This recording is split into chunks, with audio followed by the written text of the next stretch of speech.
साथियों, चैनल पर आपका स्वागत है। दिल्ली में वैकेंसीज़ के बारे में आपको लगातार जानकारियां इस चैनल पर मिलती हैं। तो स्पेशल एजुकेटर की कुछ वैकेंसीज़ आई हैं और काफ़ी इम्पोर्टेंट हैं, और उसमें जो सैलरी है वो भी काफ़ी अच्छी है। दिल्ली के अंदर हैं समग्र शिक्षा अभियान, दिल्ली के अंदर ये वैकेंसीज़ हैं। तो पूरी वीडियो आप इसमें देखें और पूरी जानकारी यहाँ पे दी है। नए आरआर रूल अब दिल्ली में कुछ चेंज हुए हैं पीजीटीज के लिए। तो यहाँ पर एज लिमिट क्या रहेगी और क्या सैलरी मिलेगी, वो सारी इस जानकारी इस वीडियो में मैं आपको शेयर करूँगा।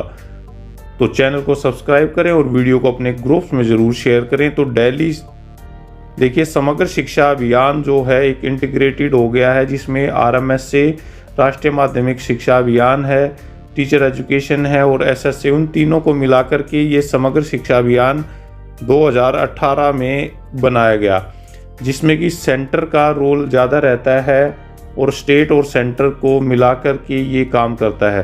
साथियों, 1976 से पहले अगर हम देखें तो केवल गवर्नमेंट जो थी, स्टेट गवर्नमेंट, वही इसमें फंड देती थी। लेकिन 1976 के बाद में सेंटर का भी इसमें हिस्सा दिया गया, क्योंकि समवर्ती सूची में शिक्षा को डाला गया। तो उसी के तहत यहाँ पर स्पेशल एजुकेटर्स की ज़रूरत यहाँ पर होती रहती है विद्यालयों में। और समग्र शिक्षा अभियान जो है वो इन्हीं तरह की चीज़ों को दूर करता है, टीचर्स की रिक्रूटमेंट करता है कॉन्ट्रैक्ट बेस के। तो यहाँ पर आप देखिए कि 17 resource person CWSN children with special need जो है वो कॉन्ट्रेक्चुअल बेसिस पे अंडर समग्र शिक्षा अभियान दिल्ली के लिए ये ली गई है। वैकेंसीज कम हो सकती हैं आपके लिए, लेकिन यहाँ पे आपको फॉर्म ज़रूर भरने चाहिए, क्योंकि ये मेरिट बेस पे है और एक्सपीरियंस बेस्ड पे है। तो पूरी डिटेल आप देखिए कि एसेंशियल क्वालिफिकेशन में क्या है। तो जैसा आपको पता है कि आरआर रूल जो बने हुए हैं, वहाँ पे स्पेशल बीएड एजुकेशन में इसमें रहेगा, बीएड स्पेशल एजुकेशन या बीएड जर्नल हो, और उसके साथ 2 years diploma in special education में हो। तो पहली तो कंडीशन स्पेशल एजुकेशन में बीएड हो, या फिर नॉर्मल बीएड हो और उसके साथ 2 साल का स्पेशल एजुकेशन का डिप्लोमा हो। या तीसरा हम देखेंगे post graduate professional diploma in special education, ये तीसरा हो गया हमारा पोस्ट ग्रेजुएट प्रोफेशनल डिप्लोमा। या फिर तीसरा अगर देखें क्वालिफिकेशन जो अदर क्वालिफिकेशन है RCI, क्योंकि RCI इसको रेगुलेट करती है, रिहेबिलिटेशन काउंसिल ऑफ इंडिया जो है ये इसको करती है। अब कैटेगरी बी में देखें, और में या तो ये हों या ये हों, इनमें से एक आपकी। तो यहाँ पे सीनियर सेकेंडरी 12th क्लास होना चाहिए इसमें, और it's equivalent from a recognised board with 2 year diploma programme in special education recognised by RCI। तो यहाँ पर आपका सीनियर सेकेंडरी स्कूल होना चाहिए और उसके साथ 2 साल का ये डिप्लोमा भी आपका होना चाहिए। अगर सेकंड में देखें तो candidate should be central eligibility test CTET इसका पास होना चाहिए। तो इन दोनों में से कोई एक, और दूसरा ये है हमारा CTET। तो ये 2 चीज़ें हमारी कंफर्म होनी चाहिए।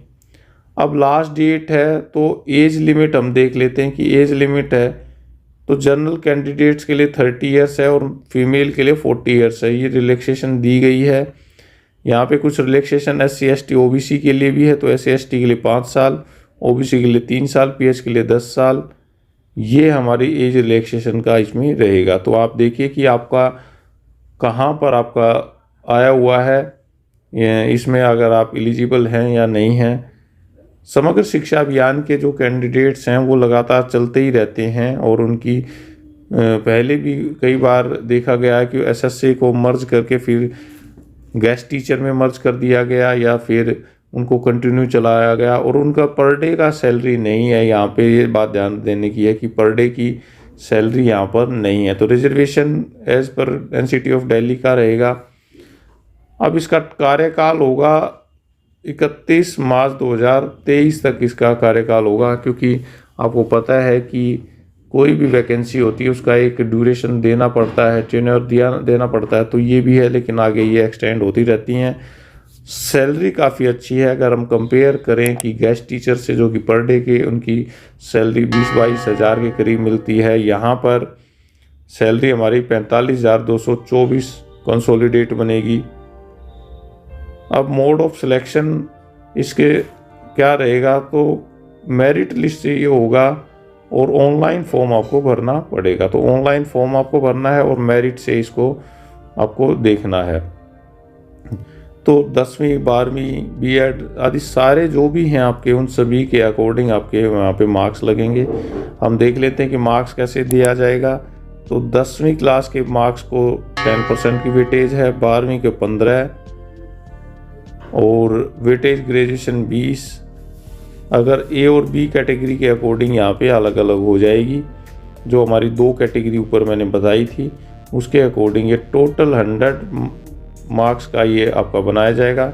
अगर हम देखें कि 2500 ये आपको एक्सपीरियंस के लिए दिया जाएगा। 1.25 ये 1 साल का एक्सपीरियंस आपको मिलेगा। और ये ध्यान रखना कि 6 महीने से ऊपर या 6 महीने का है तो उसको भी ये पूरा वेटेज दिया जाएगा। अब एक्सपीरियंस के लिए private, government school, local bodies को ही कहीं का भी हो, वहाँ पर आपका होगा एसएससी कैंडिडेट, ये भी यहाँ पे आपका माना जाएगा। तो साइन आपके डिप्टी डायरेक्टर से होने चाहिए, काउंटर साइन, तभी ये वैलिड होगा। अब ये कॉन्ट्रैक्ट बेसिस है समग्र शिक्षा अभियान का, ये आपको मैंने पहले बताया। फॉर्म भरने से पहले आप सारे रूल एंड रेगुलेशन ज़रूर देख लें। अगर आप गेस्ट टीचर लगे हुए हैं तो गेस्ट टीचर के बाद में आपका डिसीजन क्या रहेगा कि या इसको ज्वाइन करना है या नहीं करना, ये आपके ऊपर डिसाइड रहेगा। क्योंकि धीरे धीरे जो गवर्नमेंट है वो एज लिमिट कम कर रही है और जो गेस्ट टीचर्स हैं उनके लिए काफ़ी यहाँ पे दिक्कतों का सामना होने वाला है। क्योंकि एज लिमिट कम होते ही डायरेक्ट वो फॉर्म भर नहीं पाएंगे। तो जब तक वो लगे हुए हैं सो लगे हुए हैं। अगर वैकेंसी परमानेंट आ जाती हैं तो उनको फिर हटा दिया जाता है। तो यहाँ पर रिसोर्स पर्सन आप देख लीजिए कहाँ कहाँ आप जा सकते हैं। जीएनसीटी, एमसीडी, एनडीएमसी, डीसीबी, यहाँ पर आपको जा सकते हैं। आप कोई टीए यहाँ पे आपको मतलब यहाँ पे आपको मिलेगा। क्योंकि अब कैलकुलेशन ऑफ मेरिट है, बेस्ट 5 सब्जेक्ट इसमें रहेगा। मैट्रिकुलेशन का, सीनियर सेकेंडरी, ये 5 साल का इसमें रहेगा आपका बेस्ट स्कोर है। यानी case entry, field wrongly entry इसमें आप ना करें, नहीं तो रिजेक्ट हो जाएगा। B Ed general, any special education degree diploma course, then the marks of the core subject of special education degree diploma shall be only entered. तो कोर जो सब्जेक्ट्स हैं उन्हीं के मार्क्स यहाँ पे लगाए जाएंगे। अगर इक्वल मार्क्स बनते हैं तो उन जिन्होंने पहले एसएससी या दिल्ली में काम किया है उनको वेटेज दी जाएगी। अब हम देखें तो सीटेट उसका पास होना चाहिए और रजिस्टर्ड होने चाहिए आरसीआई में। क्योंकि ये आरसीआई में रजिस्ट्रेशन इनका होना चाहिए स्पेशल एजुकेटर का, और उसके बाद में ही ये चलेगा। कॉन्ट्रैक्ट एग्रीमेंट करना पड़ेगा समग्र शिक्षा के साथ। और वैकेंसीज़ हैं, कुछ बढ़ भी सकती हैं वैकेंसीज़, और आपको तुरंत इमीडिएटली ज्वाइन करना पड़ेगा। तो ये सारे छोटे छोटे जो भी हैं वो आप देखिए, क्योंकि इसमें आपके अलग अलग व्यक्तियों के लिए अलग अलग हो सकते हैं जो कि इस ऑर्डर में दिए गए हैं। तो इसको आप अच्छी तरीके से देखें और प्रॉपर सर्टिफिकेट रिजर्वेशन का, ये सारे सर्टिफिकेट आपको जमा करने हैं। विशेष बातें आपको यहाँ पर बताई गई हैं। तो आप अपने कमेंट्स ज़रूर शेयर करें कि आपके क्या इसमें कमेंट्स रहेंगे और कैसे आप इसको देखोगे कि आप अगर गेस्ट टीचर लगे हुए हो तो क्या यहाँ पर आप जाना पसंद करेंगे या नहीं, या फिर जो पहले की वैकेंसीज निकली हुई हैं क्या उन पे आप फोकस करेंगे। तो वीडियो को आप शेयर ज़रूर करें और चैनल को सब्सक्राइब करें ताकि आपको ऐसी वीडियोस मिलती रहें। Thank you.